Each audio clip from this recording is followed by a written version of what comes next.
In Britain, a photo is taken every 10 seconds, and 12 million of us own digital cameras. But what does it take to be a top photographer?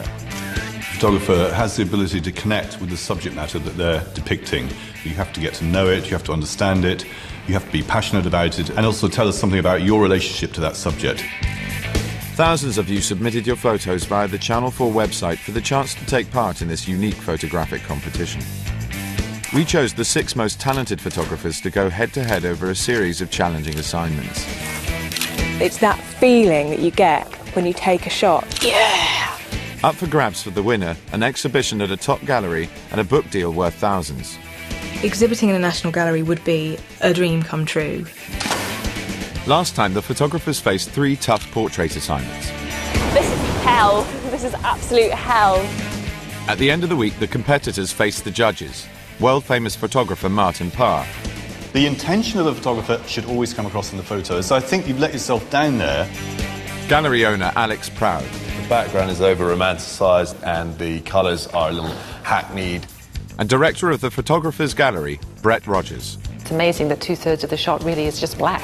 In the end, Jay and Carolyn failed to make the grade and left the competition. OK, I've got a nice little scene happening here.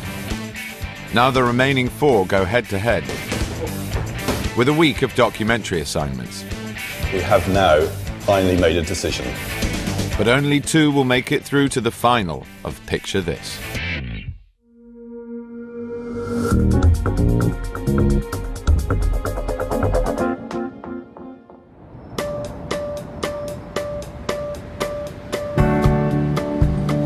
Week 2, and the photographers head to their gallery space. They're about to meet the judges and discover what their new assignment will be. At stake, a place in the final. What I'm looking for is a sort of freshness, an originality of the voice. Many of the pictures that we see are very familiar, that you can see the other sources they come from. So when you see something that's original, it really strikes you, and that really is my main criteria. The photographers will undertake 3 assignments, and then at the end of the week present their best images to the judges. Joining the panel is acclaimed photographer and lecturer Joy Gregory, on hand as mentor to the photographers. We're going to look now at documentary photography. Has anyone here done this kind of work before? Yeah.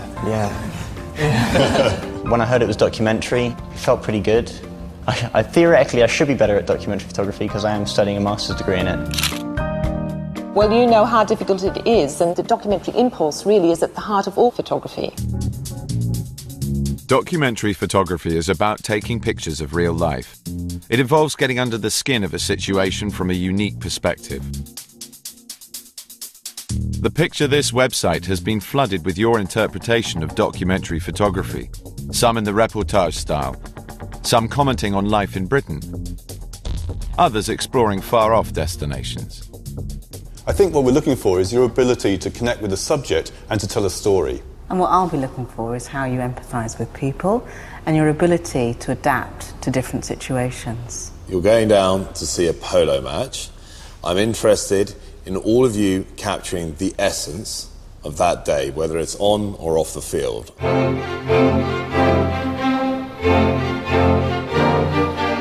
The photographer's destination is the Guards Polo Club in Windsor Great Park. The club was founded in 1955 by the Duke of Edinburgh, who wanted a polo pitch in his back garden. I've never seen a polo match before other than in Pretty Woman, the film. I'm not a sports fan at all in any way, really. I don't really like sports. I'm not really a fan of horses either. I feel quite excited. Documentary sort of isn't my bag, but I'm really looking forward to it. I think I'm just going to go for it.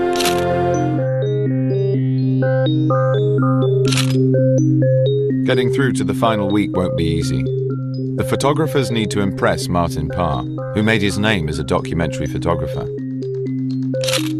I've photographed polo on a few occasions, and the thing I'd be looking for is the people, because in a sense, it's the people at the polo match that reveal something about the polo as much as anything else. One of the things that always happens with photographers is they have a sort of cliche view of what they think might be happening, and they sometimes just chase after that. You've got to really clear your mind of the previous pictures and, in a sense, look for something new and fresh. The photographers must come up with one outstanding image from the day to present to the judges. I'm not really sure how it's going to work yet, but I'm hoping that it's going to click as I go around. Ed goes straight to the ponies and gets the first shots of the day.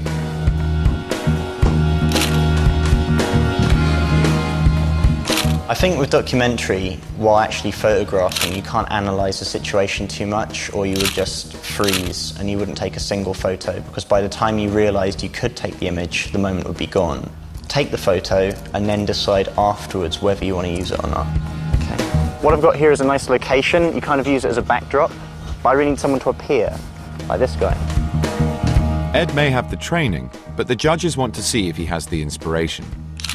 This kind of project is more the sort of territory that Ed knows quite well, so that I'm really looking forward now to seeing if he pushes it into a different realm or whether he just sort of stays where he was before. What I like with that shot is the fact the gentleman had the God's Polo Club written on his shirt. So once again, trying to put a lot of stuff into the image. At the moment, I have the suspicious feeling the way he's acting and speaking, he feels he's won this competition just by turning up. Could I take a picture of you with a horse? Oh, yeah. Is that okay?